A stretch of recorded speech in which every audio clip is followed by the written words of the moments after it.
Sebuah game mengerikan di mana kita akan diburu oleh kereta laba-laba bernama Charles.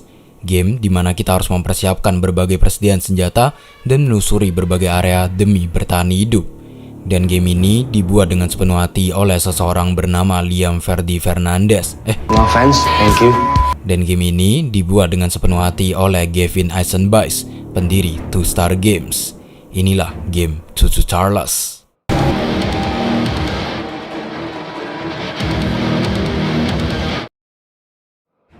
Baru-baru ini, Two Star Games mengumumkan bahwa game Cucu Charles akan rilis dalam waktu dekat, lebih tepatnya pada tanggal 9 Desember tahun 2022.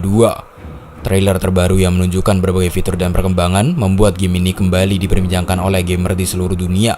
Tapi perlu kalian ketahui, di balik besarnya hype yang bermunculan, di balik game yang terlihat memiliki kualitas luar biasa, ada satu orang dengan ide brilian yang menghabiskan ribuan jam demi mengembangkan game ini seorang diri. Untuk itu, mari berkenalan dengan Gavin Eisenbeis melalui karya-karyanya.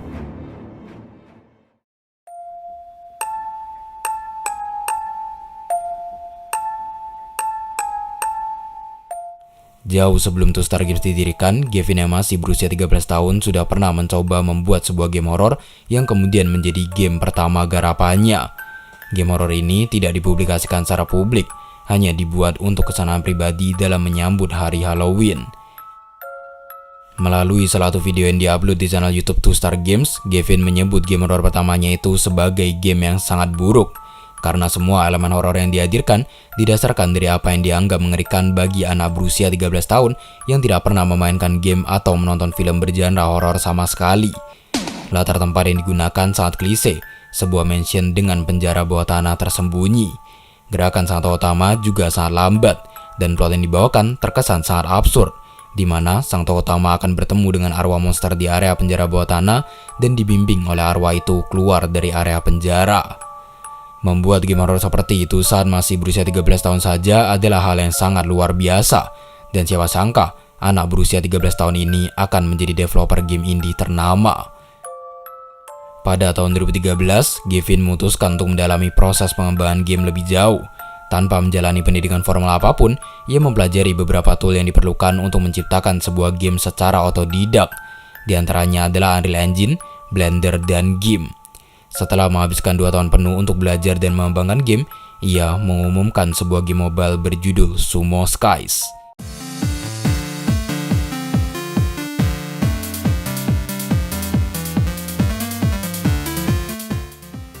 Game yang sangat simpel dan hanya bisa dimainkan di iPhone. Meski sekarang sudah tidak ada di App Store, Sumo Skies adalah game yang mengawali karir Gavin sebagai developer game indie. Kesukaannya terhadap genre horor masih melekat pada dirinya, dan setelah memainkan sejumlah game horor indie, ia merasa bahwa kebanyakan game horor yang ia mainkan tidak memiliki narasi cerita yang baik. Nah, berangkat dari keresahan itu, Gavin pun merilis game horor pendek berjudul Behind These Eyes yang diklaim memiliki cerita yang dalam dan akan membuat para player terus dipenuhi dengan rasa penasaran. Sayang, tidak sesuai harapan, game horor pertama yang dipublikasikannya ini menerima banyak review negatif dari para pemain. Sebagian besar pemain dengan review negatif komplain soal penerangan yang terlalu minim, sedangkan sebagian kecilnya memberikan review positif sebagai bentuk dukungan pada developer indie, terlebih karena game ini hanya digarap oleh satu orang.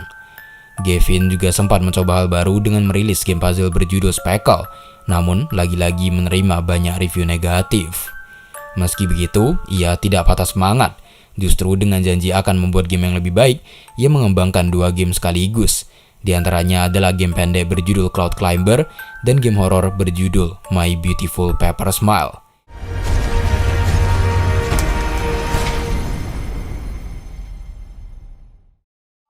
Di titik inilah nama Two Star Games mulai dikenal. My Beautiful Pepper Smile adalah salah satu game horor indie terunik yang pernah ada. Dengan visual mengerikan menyerupai coretan-coretan di kertas, game ini membawakan elemen gameplay run and hide, di mana salah satunya hal yang bisa kita lakukan adalah berlari dari kejaran sang monster dan berusaha untuk mencari tempat persembunyian. Sembari melakukan itu, ada beberapa puzzle dan misteri yang akan kita pecahkan secara perlahan.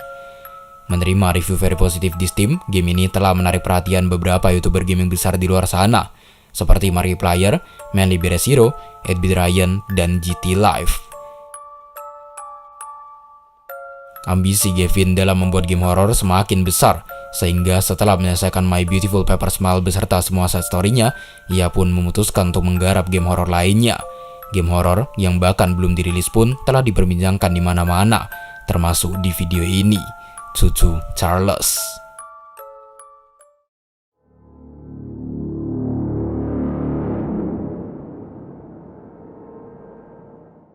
Di saat sebagian besar game horor indie lain menjadikan monster atau hantu sebagai hal yang menakutkan, Gavin menjadikan kereta berkaki laba-laba sebagai hal yang akan meneror kalian di sepanjang game.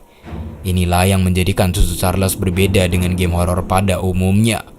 Sejak pertama kali diumumkan pada tanggal 1 Oktober tahun 2021, game ini sudah berhasil menarik perhatian gamer di seluruh dunia, terlebih para pecinta game horor. Bagaimana tidak, penggambaran kereta mengerikan yang terus mengejar kita tanpa henti adalah hal mengerikan baru yang belum pernah kita lihat sebelumnya. Dan bagi yang pernah memainkan game The House of the Dead 4, mungkin bagian dikejar kereta akan mengingatkan kalian pada bos pertama game itu.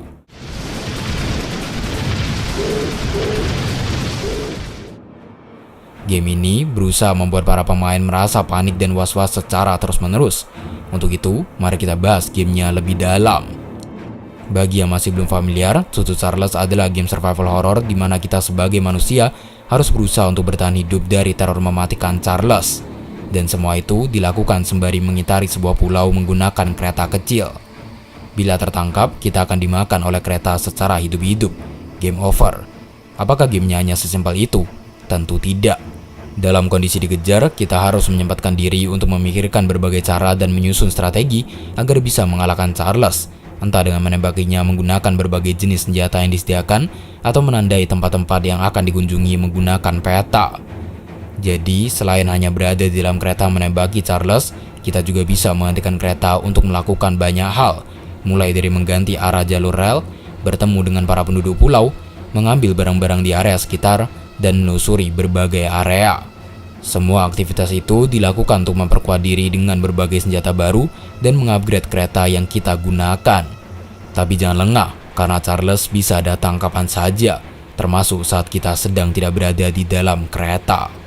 Bila ketahuan, kita hanya memiliki dua pilihan, menggunakan kereta dan terus menembakinya sampai ia kewalahan, atau mencari tempat aman yang bisa digunakan untuk bersembunyi.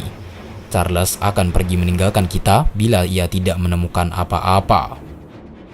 Gavin sendiri telah menghabiskan sangat banyak waktu demi membangun sistem AI yang cukup pintar untuk Charles, di mana dalam proses pengembangan ini, ia sampai harus mempelajari tutorial Unreal Engine selama 2 hari penuh tanpa henti dan memprogram ulang sistem sebanyak 3 kali. Sangat melelahkan. Hasilnya, Charles akan bisa mendengar suara kereta kecil yang berjalan, tembakan senjata, dan klakson kereta api. Selain itu, bagian tubuh Charles yang ditembak akan berpengaruh pada rasa sakit yang ia rasakan. Bagian wajah adalah damage terbesar, sedangkan badan dan kaki-kakinya akan memberikan damage lebih kecil. Awalnya, Charles tidak bereaksi apapun pada tembakan senjata, namun setelah dikembangkan, kini ia terlihat bereaksi dengan tembakan yang mengenai dirinya, menambah kesan satisfying saat kita menembak Charles. Seperti yang sempat dijelaskan tadi, kita juga bisa turun di beberapa lokasi berbeda dan bertemu dengan para penduduk pulau yang bisa berbicara tanpa membuka mulut. If you actually want to win this fight, you'll need some serious firepower. Fungsi dari kehadiran para penduduk pulau adalah sebagai pemberi misi, dan seperti game-game pada umumnya, kita akan mendapat reward dengan menyelesaikan misi-misi ini, termasuk mendapat senjata baru yang akan sangat membantu dalam melawan Charles. Ada 4 senjata berbeda yang bisa kita gunakan. Di antaranya adalah senapan mesin bawaan kereta bernama Derailleur, flamethrower bernama Bug Spray, rocket launcher bernama Boomer, dan senjata jarak jauh bernama Bob. Sedangkan kepingan-kepingan kecil yang bisa kita temukan di sepanjang perjalanan akan sangat berguna untuk mempertahankan kondisi kereta saat terkena serangan Charles, mengupgrade kecepatan dan ketahanan kereta, dan meningkatkan damage dari tiap senjata yang kita gunakan. Berbicara soal mengunjungi penduduk pulau, kita harus berhati-hati dalam melakukan hal ini. Para penduduk yang tampak seperti manusia pada umumnya memang akan membantu kita dengan misi-misi yang mereka berikan, namun tidak untuk sekumpulan manusia bertopeng wajah menyerupai Charles. Mereka adalah kelompok kultus pemuja Charles yang akan berusaha untuk menangkap dan menjadikan kita sebagai makanan Charles. Kelompok kultus ini sangat berbahaya, karena mereka tidak akan segan menembaki kita menggunakan senjata jarak jauh yang mereka bawa, memaksa kita untuk entah berlari mencari tempat persembunyian atau justru menyerang balik. Menariknya, terlepas dari kecintaan mereka terhadap Charles, para anggota kelompok kultus juga akan berlari ketakutan saat Charles menghampiri mereka.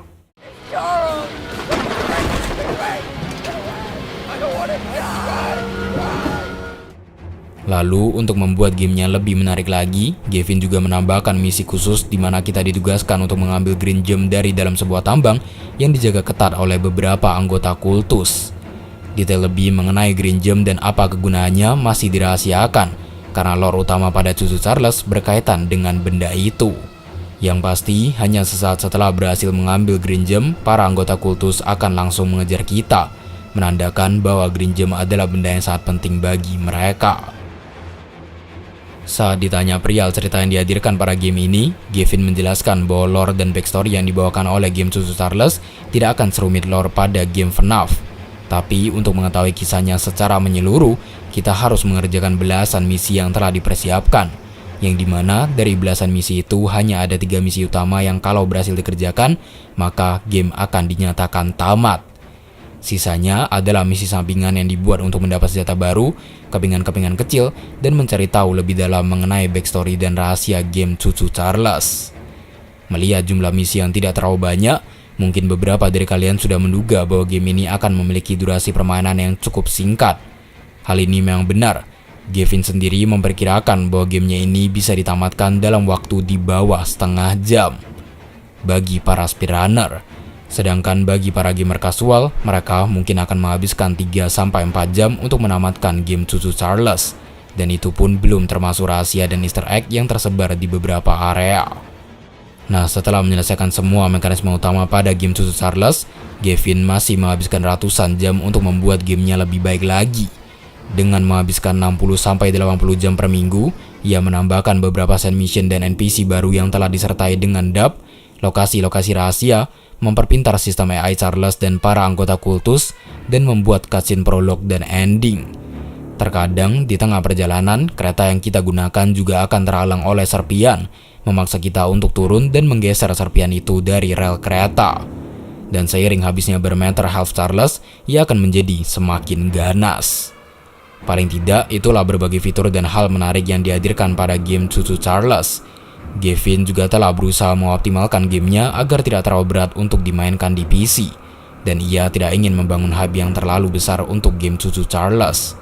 Kenyataannya, alasan dibalik ia membuat devlog pada YouTube-nya selain untuk mendapatkan uang adalah agar calon pemain tidak terlalu berekspektasi tinggi, mengingat game ini hanya digarap oleh satu orang.